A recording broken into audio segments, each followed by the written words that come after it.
Hello everyone and welcome to this video. Now today I'm going to be entering into Rockboy680's 2000 subscribers contest. So firstly, congratulations James on reaching that fantastic milestone. Like I remember when I first discovered your channel about 3 years ago. You must have had about sort of 200, 500 subscribers, something like that, and you were still one of the best channels in the VC back then, and you just got better and better as the years have gone on. You what got me into collecting vinyl, into making the videos and everything like that. So yeah, well done to James for reaching 2000 subscribers. Basically the premise of James's contest was we had to choose our favourite album from at least 3 decades of music.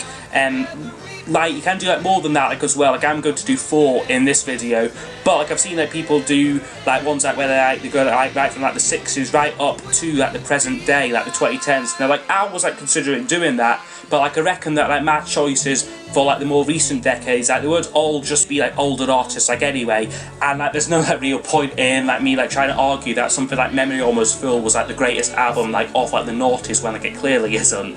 Yeah, I'm just going to cover the 60s, 70s, 80s and 90s in this video. So I've got 2 honourable mentions for each decade, and then I've got my winning album. So we will just get started with the 60s. So my first honourable mention from the 60s is going to the Kinks. Now I wanted to include a Kinks album, and I have chosen Arthur here.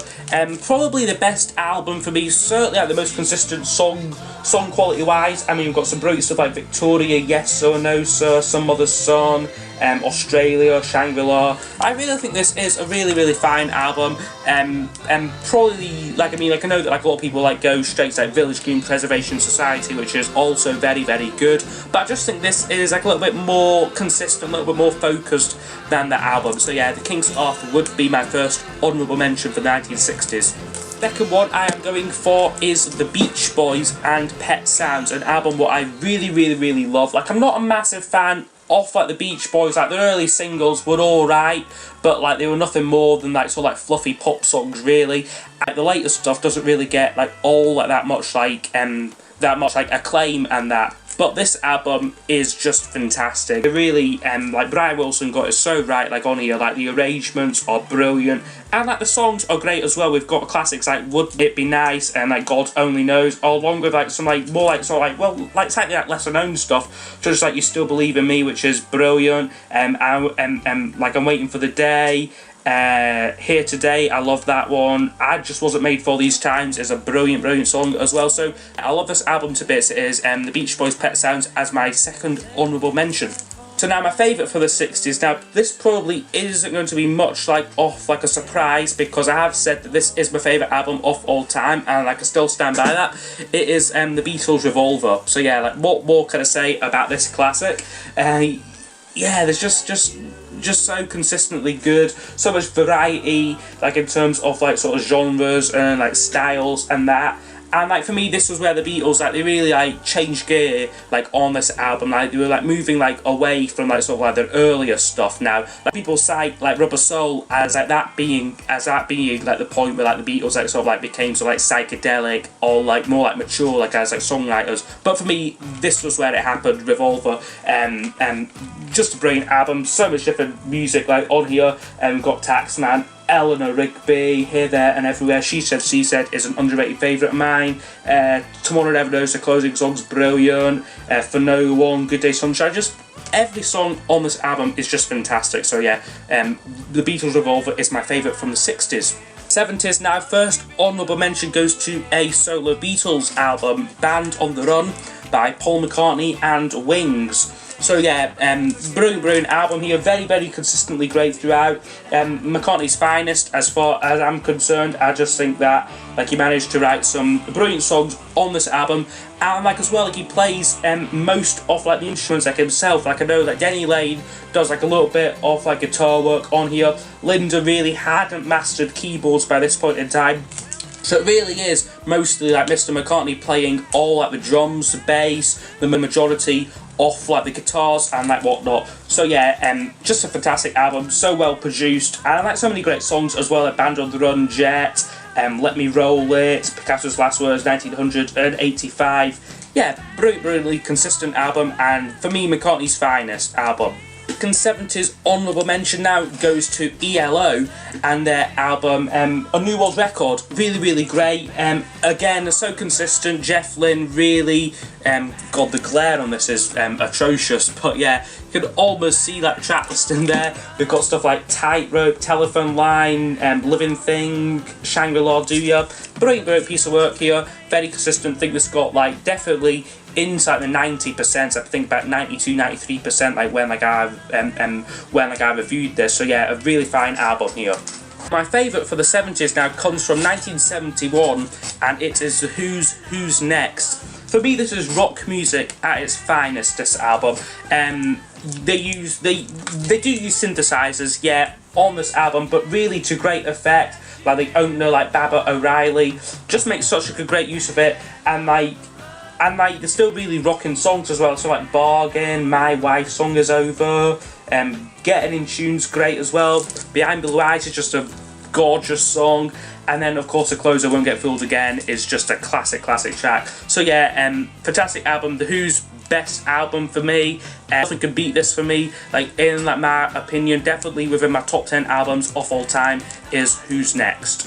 We are moving on to the 1980s now. This is probably the most difficult decade for me to pick like my two like honourable mentions for. Like my favourite is like probably like Set in Stone, but like my two like honourable mentions like they can vary and that. So for my first one, I have gone with an album by The Jam. I couldn't leave like The Jam out because they are one of my absolute favourite bands, and I'm going for the album Sound Effects from 1980. Now this probably isn't my favourite Jam album. Like I probably like do prefer like All Mod Cons and maybe even Setting Suns. This might have like overtaken it though, because I recently reviewed this and it is just such a fine album, and so consistently great as well.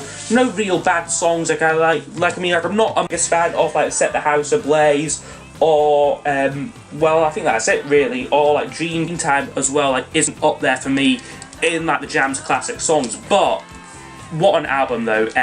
Just such a brilliant listen. Like the Jam, like they changed the sound like on this album like quite a bit, and yeah, really great. So the Jam Sound Effects, I think about 91 or like 90% like when like I like reviewed it. So yeah, very good album here. Next honourable mention now from the 80s probably goes to my favourite band like from that decade. I mean, like the Jam, like they started in like the late 70s, split up like in like 82. But for me, my favourite band of the 80s is the Smiths, and this is an amazing album, The Queen Is Dead. I did review this, and like I didn't give it like I think like I gave it like a great review. But like some of like the songs, I think like The Queen Is Dead, like I only gave like a 7 to. Deserves much more than that, I think now. Still not a massive fan of Never Had No One Ever. That's the only song that kind of like ruins out the momentum for me. But apart from that, this is brilliant. Side 2 is just stunning. I mean, we've got Big Mouth Strikes again. Sorry, like you can't like even see like the track listed there. God, I have to get that sorted. But anyway, yeah, Big Mouth Strikes Again, The Boy with a Thorn, In Inside, Vicar in a Tutu. There's a light that never goes out, and Some Girls Are Bigger Than Others to finish. Yeah, just a fantastic album, The Queen Is Dead. But my favourite now, to just put that away, my favourite now, like from the 80s, maybe some people might like associate this album a bit more with like the 1990s, but released in like 1989, and like very much like defines like the 90s Manchester scene. It is Stone Roses' debut album, Stone Roses. Yeah, this is just like another example of like an album with very little filler, well, no filler, no weak songs. Almost every song on this album could be on like the best stuff. I mean, we've got like I Want to Be Adored, She Bangs Her Drums, Waterfall, Don't Stop is alright. Like I mean, like I'm not huge on that one. Bad Man, brilliant. Song for My Sugar Spun Sister, brilliant again. Major Stone, and like that closing one as well is just fantastic. So yeah, Stone Roses is my favourite album of the 80s, although that is subject to change. On to my last decade, which is going to be the 1990s. Going to start off with a Tom Petty album and Wildflowers here. This is one of my absolute favourite Tom Petty albums. I think Tom's writing really like progressed like on this album, really matured. Like he's writing some like brilliant songs on this album. Like the lyrics are just stunning, like for the most part. And like yeah, like it's really like varied musically like as well compared to like the last album, Into the Great Wide Open, which was all kind of like the same sort of musical vibe like going down throughout the album. This one, Rick Rubin, like the producer, takes this album to very like many different like interesting places like musically. And like yeah, just some brilliant tracks again, like Wildflowers, You Don't Know How It Feels, You Wreck Me, Only a Broken Heart, I love that one as well, Hard on Me, A Higher Place, House in the Woods, and Crawling Back to You. Some stunning 10 out of 10 tracks on this album. Again, reviewed this, think this got like 90% or like something like that. So yeah, very, very, very strong album here. The second honourable mention from the 90s is going to this album. It is Oasis and What's the Story, Morning Glory. Now yeah, like I know like a lot of people like would put this like probably as like the best like off like the 90s. It is, I think it is like within like the top 10 best-selling albums in like the UK, which is just fantastic. And like yeah, this reads somewhat like a greatest hits off Oasis really. I mean, you've got like Roll With It, Wonderwall, Don't Look Back in Anger, Some Might Say, Morning Glory, Champagne Supernova, and like a personal favourite of mine as well, She's Electric. Really, really, really like that song as well. So again, fantastically consistent album. Like Oasis, like they're a bit similar to like the Stone Roses, that like the first two albums are just stunning, and like probably, I mean like this might be controversial, but I think that Oasis like they maybe could have / maybe should have maybe disbanded after this album. Then they would have had a perfect discography, because I certainly know the albums after this are nowhere near like as good as What's the Story, Morning Glory, and the debut definitely maybe. But that's just like a little thought, like maybe maybe like if like they had broken up, like they would be seen in like a slightly higher light. But this is a fantastic album, and like nonetheless, What's the Story, Morning Glory. Now, my favourite from the 90s is going to an album where actually like guest starred on like What's the Story, Morning Glory. It is Paul Weller's album from 1995, Stanley Road. For me, Paul Weller's best solo album here. Like I mean, like we've got like classics like The Changing Man and like You Do Something to Me. A lot of like variety like on this album. Like for me, like it was like a toss up between this one and like his first like debut album.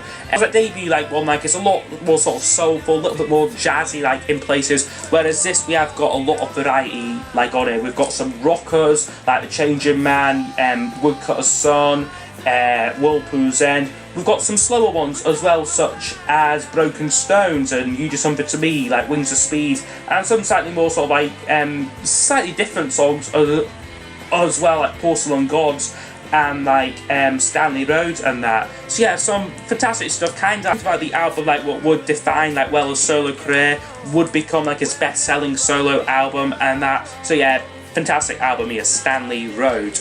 So yeah, James, I hope you have enjoyed my entry into your contest. Like I would urge you all to go over and like check out like his channel and like make like a video entry to this contest. So yeah, thank you for watching, and I will see you all next time for the next video. Goodbye.